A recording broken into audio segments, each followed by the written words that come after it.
student from MCPA, and my name is Echo. And my topic for today is math. And it is kind of ironic because I hate math. When I get math, I want to smash it on the ground, bang! I hate it. I hate it so much.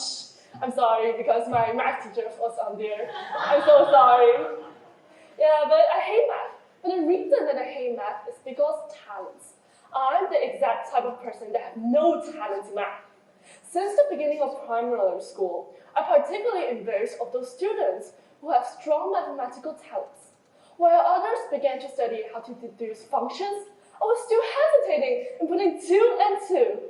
I know it sounds like an exaggeration, but it's really things that happened around me. However, how are those of us who don't have any math talents supposed to learn math? To achieve this, I think there are two ways, and these 2 ways need to combine together. So the first way is practice, and the second way is to get interest in the process of learning math. So the first step to get success in math is practice.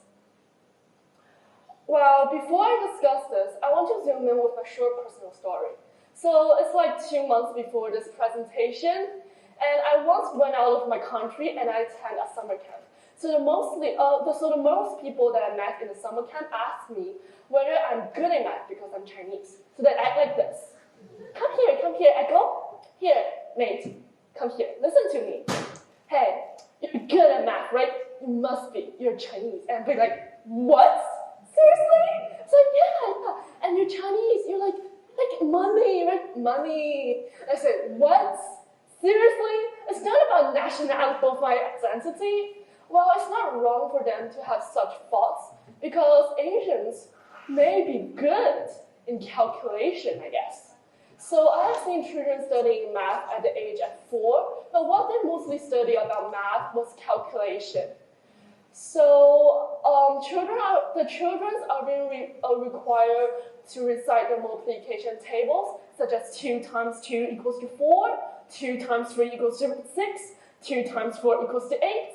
And they need to recite the multiplication tables as quickly as they can, whether in school or at home. So, even in these settings, they organize competitions which second-grade students compete to see who can promptly recite the multiplication tables. The children say the answer to the given multiplication questions, which they need to practice a lot with a stopwatch until their brain gets used to it and can say the answer immediately. So I was born in such environments, and I can say, it feels awful. In the process of learning, I can't feel the happiness in learning mathematics. Instead, I was focused on how to get a better score to pass the test, or to calculate the result right. However, I don't think that is really mathematics was about.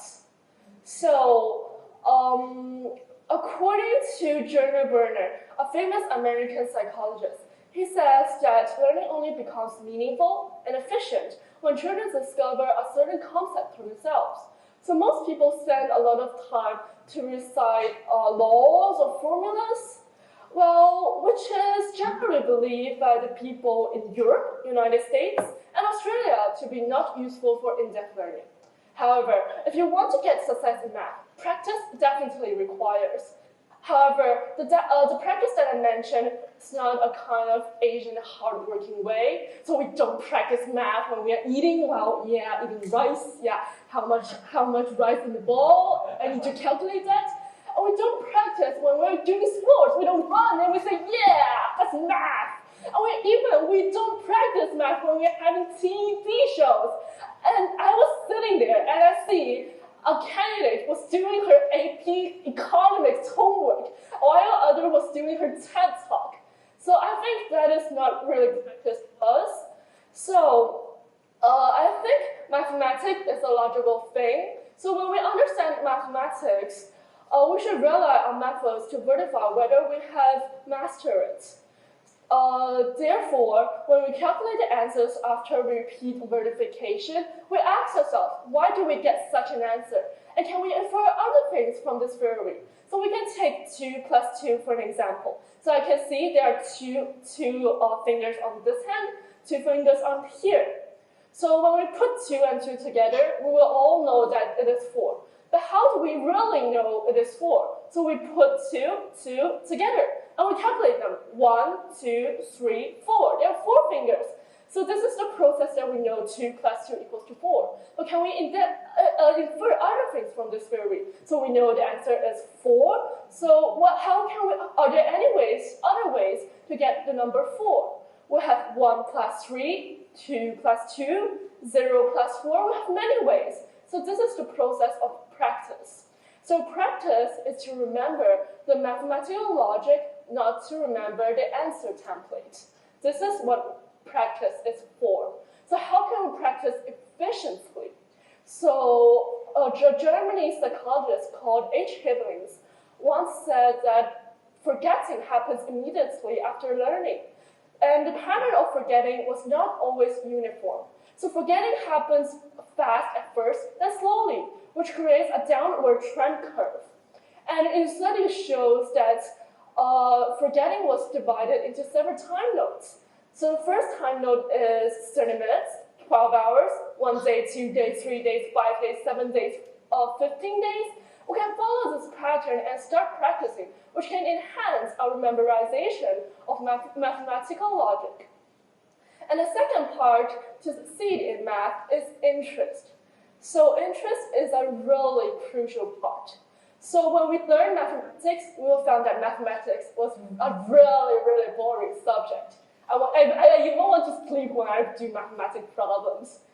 But we may face difficulties or challenges when we're doing mathematics problems. But for the things that we really love, we'll be willing to work hard and to stick to it rather than giving up. So this is why interest is a crucial part of mathematics.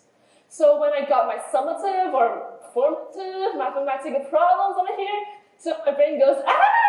So my brain hurts. I don't want to do any math problems. But I love math, although I say I hate math at the beginning. But I hate math is because I don't have talents. I love math is because it's logic. So I will be willing to spend a lot of time, maybe 1 hour, 2 hours, days, or even months to solve out these mathematical questions. And the accomplishment that I get was irreplaceable. So therefore, interest is a pleasant experience, which when you're engaged in a certain field, will keep you in persistence. So to conclude, mathematics may be boring as you develop deeper, but interest can bring you further and further and make you continue in mathematics. So to restate, overall, today we discuss how do original people study math. So if we want to succeed in math, we need efficient practice, and we need to get interest in the process of learning math. Well, math didn't stop here. There's a lot of us that we need to explore, but I wish this speech can give a tips or helps for the original people that are not gifted. Thank you.